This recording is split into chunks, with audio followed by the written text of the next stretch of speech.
খান কোন নামের স্লোগান আগের রাজনীতি বন্ধ, ইনসাফ ইনসাফ। হ্যাঁ, এখানে আমাদের একটা ছবি তোলেন আমাদের ইয়ে থেকে।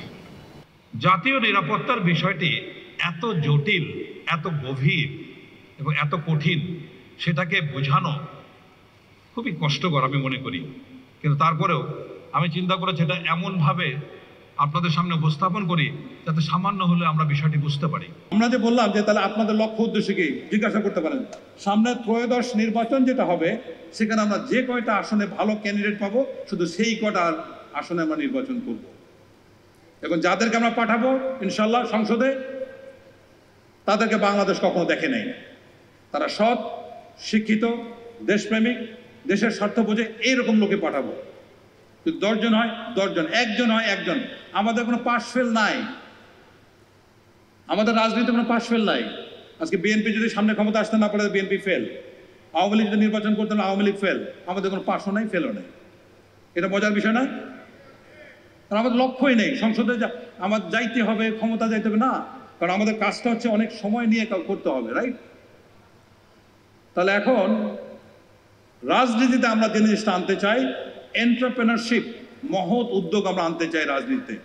এটার জন্য দরকার নেতৃত্ব, ন্যায্যতা, পরবর্তী প্রজন্ম। এটা মেজর দেলোয়ার ব্যাখ্যা করে গেছেন। একজন রাজনীতিবিদকে জিজ্ঞাসা করেন, ভাই আমার ছেলেমেয়ের ভবিষ্যৎ কি, কোনো উত্তর দিতে পারবে? কিন্তু আমরা বলছি যে আমরা পরবর্তী প্রজন্মের নিরাপত্তার জন্য রাজনীতি করতে চাই। দ্বিতীয় হলো নিরাপদ বাংলাদেশ। এখন এই স্লাইডটা খুব ইম্পর্টেন্ট। আমরা এমন নেতৃত্ব দিতে চাচ্ছি যে নেতৃত্বটা আমাদের বাংলাদেশের কেন, পৃথিবীর খুব কম রাজনীতিবিদের মধ্যে আছে। তাহলে একজন রাজনীতিবিদ এবং নেতা, এর মধ্যে তফাৎটা কি? রাজনীতিবিদের টার্গেট হলো ইলেকশন, তাই না? যে রাজনীতি করতে চাই তার মূল টার্গেট হলো ইলেকশন। আমরা বলছি জেনারেশন, পরবর্তী প্রজন্ম আমাদের লক্ষ্য। দ্বিতীয়ত হলো রাজনীতিবিদের স্বল্প মিশন। মিশন কিন্তু খুব স্বল্প সময়ের জন্য হয়, সামনে নির্বাচন। আমরা বলছি ভিশন। একজন নেতার মঞ্চে দাঁড়ানো উচিত না যদি 20 বছর পরে বাংলাদেশকে চিন্তা করতে নাই পারে, যে শুধুমাত্র সামনে ওয়াল দেখে সে নেতা হওয়ার যোগ্যতা রাখে না।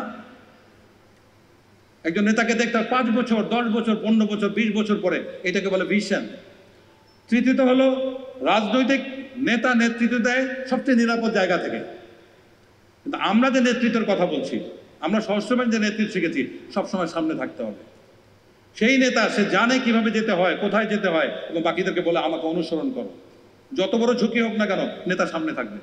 আমাদের রাজনীতিবিদদের কোনো সময় সে থাকে না।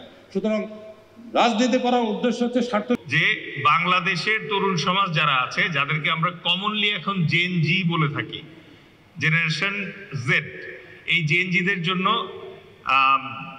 মৌলিক সামরিক প্রশিক্ষণটা আসলে প্রয়োজনীয় কিনা।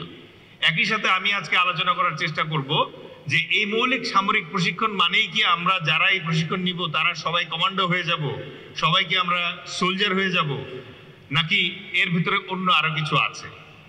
সুতরাং আমি আর আমার বক্তব্য দীর্ঘায়িত না করে চলুন আমরা আমাদের প্রেজেন্টেশনে চলে যাই।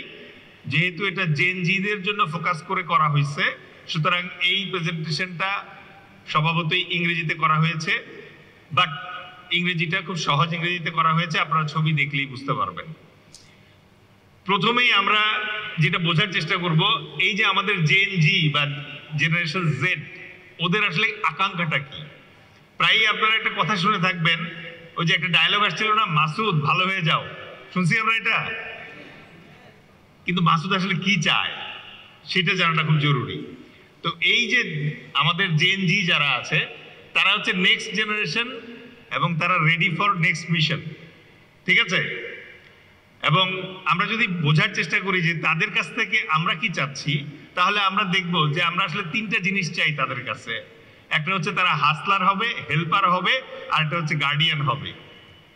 তো হাসলার, হেল্পার এবং গার্ডিয়ান, এই 3টে জিনিস আমরা সামনে ব্যাখ্যা করার চেষ্টা করব খুব কুইকলি। পাশাপাশি আপনি দেখেন এই ট্রেনিংটা করার কারণে যখন কোনো দুর্যোগ হবে, যুদ্ধ হবে অথবা সাইবার অ্যাটাক হবে, তখন কিন্তু সাইকোলজিক্যালি আমাদের যে তরুণ সমাজ আছে তারা অনেক বেশি রেডি থাকবে। তাদের লজিস্টিক ট্রেনিং থাকবে যে বিপর্যয়ের সময়, দুর্যোগের সময় কিভাবে লজিস্টিকটা ঠিক রাখতে হয়। আর এই ট্রেনিংটা করার সময় আর্মি, নেভি, এয়ারফোর্সের সাথে আমাদের তরুণদের যেহেতু মেলামেশা হবে, সুতরাং সিভিল মিলিটারি কোঅর্ডিনেশনটা ভালো হবে।